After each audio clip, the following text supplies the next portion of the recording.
Kung gisingin, tulog yan. O, tulog nga eh. Kulit mo naman. Kung isang gigisingin.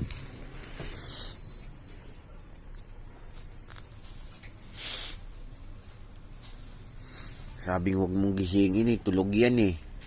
O.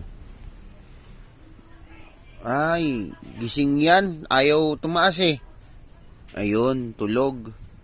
Tulog yan eh. O. Pati nga paa niyan, pag tulog yan. O, tingnan mo, nakataas yan. O. Di ba? Huwag mo nang gisingin. Tulog pa yan. Tulog yan. Kahit, ay nako, kahit yung isang kamay niyan kapag tinaas to, tataas yan. Kasi tulog yan. O. Di ba?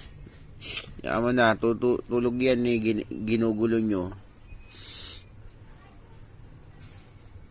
Sige na guys. Huwag natin gisingin at tulog. Mamaya pa yan mag-aalmusal at tulog pa.